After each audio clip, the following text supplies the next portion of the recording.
अस्सलामुअलैकुम, welcome to my YouTube channel Farheen Salman recipes. कैसे हैं आप सब? आज बहुत ही मज़ेदार सी फूड ट्रैफल की रेसिपी मैं आपके साथ शेयर करूंगी और यहाँ मैं आपको सब कुछ बताऊंगी वो कौन सी गलतियां की जाती हैं जिसकी वजह से कस्टर्ड अच्छा नहीं बनता, पानी पानी हो जाता है या बहुत ही गाढ़ा हो जाता है। इससे पहले आप मेरे चैनल को जरूर सब्सक्राइब कर दीजिएगा। तो चलिए जी बनाना स्टार्ट करते हैं मजेदार सा कस्टर्ड। बिस्मिल्लाहिर्रहमानिर्रहीम। ये 1 लीटर के करीब दूध है जिसको मैं बॉईल करने के लिए रख रही हूँ। ये पैकेट का दूध है।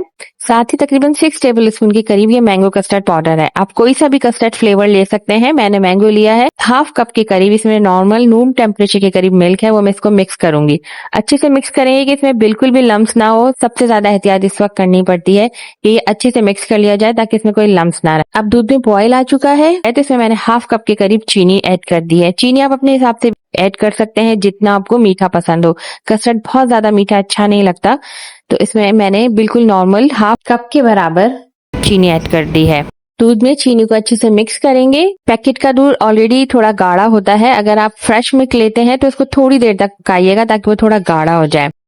अब चीनी दूध में अच्छे से मिक्स हो गई है। अब चूल्हे का फ्लेम जो है ना वो थोड़ा हल्का कर देंगे और इसमें बिल्कुल ऊपर से इस तरह से बारीक सी जो है ना धार बनाते हुए हम इस तरह से जो दूध में हमने कस्टर्ड पाउडर मिक्स किया है वो ऐड करेंगे। अच्छा, मिक्स करने से पहले जो हमने कस्टर्ड पाउडर और मिल्क का एक मिक्सचर बनाया था उसको चला लेंगे, क्योंकि रखने से ऐसा होता है कि वो रखा होगा तो वो कस्टर्ड नीचे बैठ जाएगा। तो पहले उसको अच्छे से चला लेंगे, अच्छे से दोबारा से मिक्स कर लेंगे ताकि जो नीचे बैठा हुआ कस्टर्ड है वो अच्छे से मिक्स हो जाए। और उसके बाद दूध में इसको गर्म दूध में बिल्कुल ऊपर से इस तरह से लेयर बनाते हुए, मतलब पतली सी धार बनाते हुए हम इसको दूध में ऐड करेंगे और मुसलसल चमचा चलाएंगे तेजी के साथ ताकि इसमें लम्स ना बने। ये बहुत अहम स्टेप है, आपको इसी तरह से फॉलो करना है तो आपका कस्टर्ड बहुत जबरदस्त बनेगा। अब देखिए कस्टर्ड बिल्कुल अच्छे से पक गया है। 5 मिनट तक इसको पकाना है ताकि जो कस्टर्ड की एक कच्चेपन की स्मेल होती है वो खत्म हो जाए पाउडर की।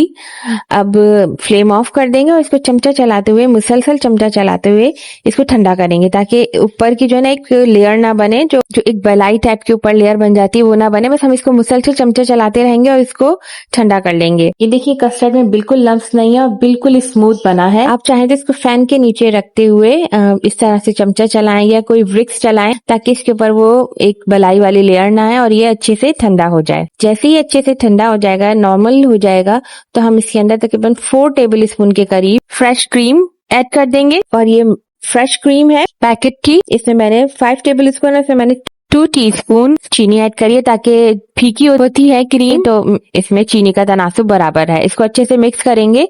विस्क की मदद से हम इसको अच्छे से फेंटेंगे तो ये और गाढ़ा हो जाएगा, यानी मलाई जब आप कस्टर्ड के साथ मिक्स करेंगे तो ये अच्छा खासा गाढ़ा हो जाएगा। और कस्टर्ड ठंडा होने के बाद मजीद गाढ़ा होता है तो इस बात का ख्याल रखिएगा कि बहुत ज्यादा गाढ़ा कस्टर्ड नहीं बनाना है। तो 1 लीटर मिल्क में 6 table spoon full 6 table spoon custard powder बिल्कुल परफेक्ट रेशियो है। अब आ जाते हैं इसकी सैम्पलिंग की तरफ। तो सबसे पहले केक है, एक प्लेटर लेंगे, थोड़ा जिस तरह का आप चाहें, चाहे तो आप बोल ले लें, चाहे तो आप इस तरह से फ्लैट प्लेटर ले लें। और मैंने सबसे पहले इसके अंदर की केक रखा है, जो नॉर्मल प्लेन केक होता है उसको कट करके इस तरह से रखा है। साथ ही मैंने ग्रीन कलर की जेली ऐड करी है उसके ऊपर, ये मैंने पहले से जमा ली थी। आप कोई भी कलर की जेली ले सकते हैं, इसको किसी तरह से भी डेकोरेट कर सकते हैं। अच्छे से चारों तरफ जो है ना मैंने इस तरह से एक ट्रांसपेरेंट प्लेटर लेकर उस ताकि वो दिखता है, अच्छा लगता है।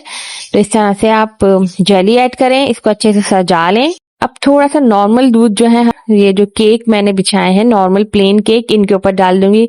उससे क्या होगा कि जो केक है वो बिल्कुल भी सॉगी नहीं होंगे, बल्कि एंड तक ये बिल्कुल इस तरह से फ्रेश और कड़क से रहेंगे। बस हर केक के ऊपर आप 1 टेबल स्पून के करीब मिल्क ऐड कर दीजिए। तो इस तरह से मैंने ये चारों तरफ देखें ग्रीन कलर की जेली ऐड करी है। अब केक के ऊपर जो कस्टर्ड हमने रेडी करा है, ठंडा करने रखा है, उसकी एक लेयर लगाएंगे। इसके ऊपर इतना कस्टर्ड डालना है कि ये पूरा जो है जेली और केक कस्टर्ड से कवर हो जाए। इतना हमें इस पे कस्टर्ड डालना है, पूरा एक साथ नहीं डालना है, बस इतना ही डालना है कि ये लेयर, एक लेयर केक की और जेली की और उसके ऊपर एक लेयर हम कस्टर्ड की लगा देंगे। अब कस्टर्ड के ऊपर थोड़े से फ्रूट्स की लेयर लगाएंगे। मैंने कॉकटेल फ्रूट लिया है, आप चाहें तो फ्रेश फ्रूट्स भी ले सकते हैं, जिसमें केला, आम, स्ट्रॉबेरीज आई हुई आजकल, स्ट्रॉबेरीज, या जो भी आप सीजनल फ्रूट, अंगूर वगैरह, अनार, आप जो भी डालना चाहें उसके ऊपर डाल सकते हैं। मैंने कॉकटेल फ्रूट डाला है और थोड़ा सा मैं बनाना के पीसेस भी कट करके डालूंगी। अच्छे से इसको भी चारों तरफ हम फैला देंगे थोड़े थोड़े से फ्रूट। और ये मैंने पाइनएप्पल के भी कुछ चंक्स डाले हैं। अच्छा जी, ये अच्छे से डल गए हैं। अब मैं इसके ऊपर थोड़े से केले जो मैंने कट करके रखे हैं वो भी डालूंगी और थोड़े से एप्पल के टुकड़े, ये मैंने बारीक बारीक से पहले से कट करके रखे हैं। कस्टर्ड को बिल्कुल ठंडा करने के बाद आप इसमें फ्रूट ऐड करेंगे तो फ्रूट्स और कस्टर्ड कभी पानी नहीं छोड़ेगा, वो बिल्कुल भी खराब नहीं होगा। ये एक बेहतरीन टिप है, तो आप हमेशा ये याद रखें कि कस्टर्ड बिल्कुल ठंडा करने के बाद आपको फ्रूट्स ऐड करने हैं। तमाम फ्रूट्स हर कॉर्नर पे डाल देंगे ताकि हर जगह से इसका अच्छा सा टेस्ट आए।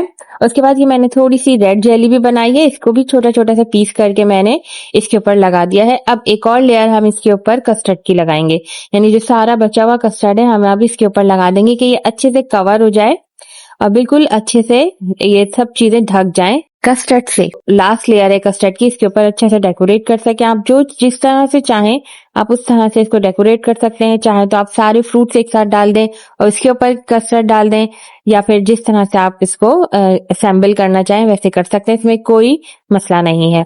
अच्छा देखें, ये अच्छे से हो गया है। चमची की मदद से मैंने हर चीज को अच्छे से छुपा दिया है ये नीचे से, ताकि ये अच्छे से कवर हो जाए ये वाली लेयर। अब देखें, मैंने थोड़ी सी रेड जेली, थोड़ी सी ग्रीन जेली और थोड़े से बनाना के पीसेस को कट करके अच्छे से सजा लिया है। उस वक्त मेरा कैमरा बंद हो गया था। ये इस तरह से मैंने इसको अच्छे से डेकोरेट कर लिया है। देखिए कितना खूबसूरत लग रहा है, जितना ये खाने में मजेदार है उतना ही ये देखने में भी अट्रैक्टिव लग रहा है। और मैं थोड़ी सी क्रीम से भी इसको डेकोरेट कर लिया है। तो आप जिस तरह से भी इसको डेकोरेट करना चाहें डेकोरेट कर लीजिए। बहुत ही मजेदार और बिल्कुल परफेक्ट कस्टर्ड रेडी है। मेरे चैनल को जरूर सब्सक्राइब कीजिएगा। मुझे दीजिए इजाजत। अल्लाह हाफिज।